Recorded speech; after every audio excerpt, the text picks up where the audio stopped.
Hi everyone, welcome to the first video of the last section in this series on social media.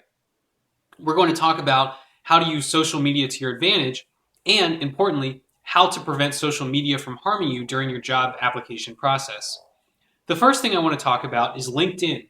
LinkedIn is if you don't already know, is a professional networking website. Now, some of you may be thinking, if you're familiar with it but you don't have an account yet, oh, I'm too young, I don't have enough experience, and so I don't have an account.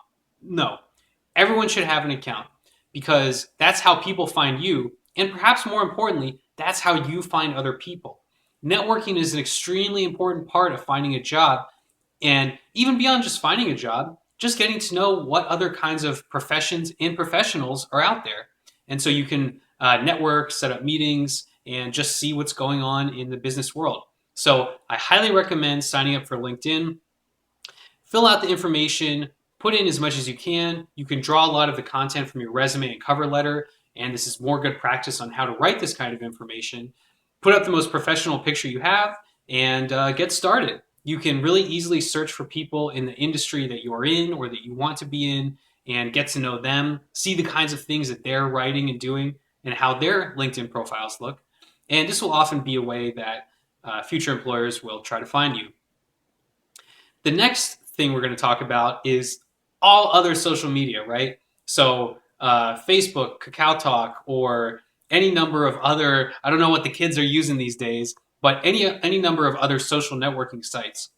The important thing to remember when talking about these kinds of social networking sites is that employers do look. They actually do go on Facebook, they search your name, and they try to find you to see what they see.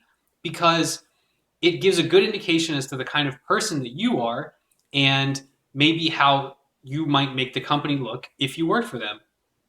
So if you're going to use your real name on Facebook, then that's totally fine. But make sure that if you have any sensitive information on there that you might not want a future employer to see, review your security settings.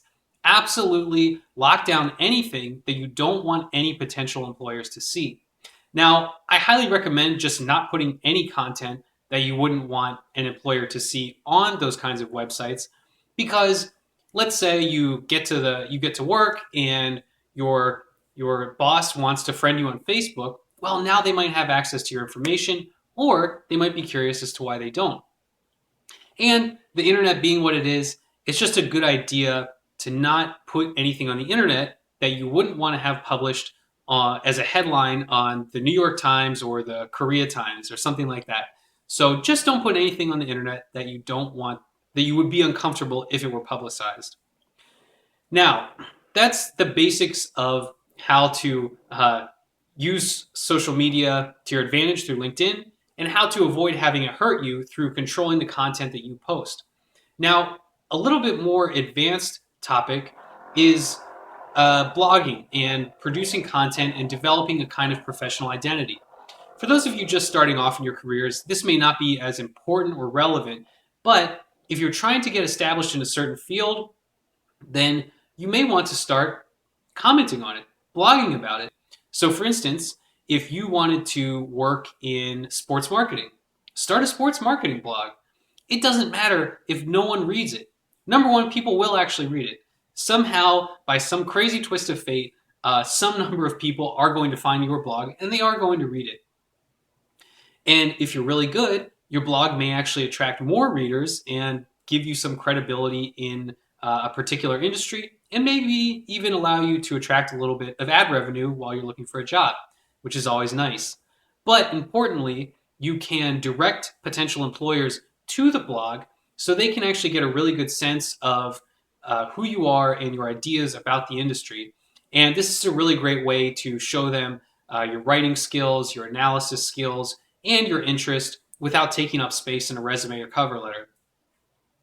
Then you can even take this a little step further and on Facebook or on Kakao Talk or wherever, publicly share articles and different things that either you wrote or that you found interesting with some commentary, if that kind of thing would be available.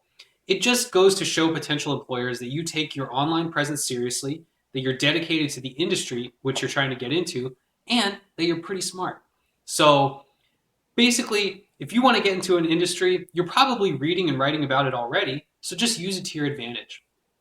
All right, so that's the basics of social networking. Probably nothing too surprising, but remember, get an account on LinkedIn, lock down your sensitive information, and try to establish a positive presence for yourself in the industry that you want to work in.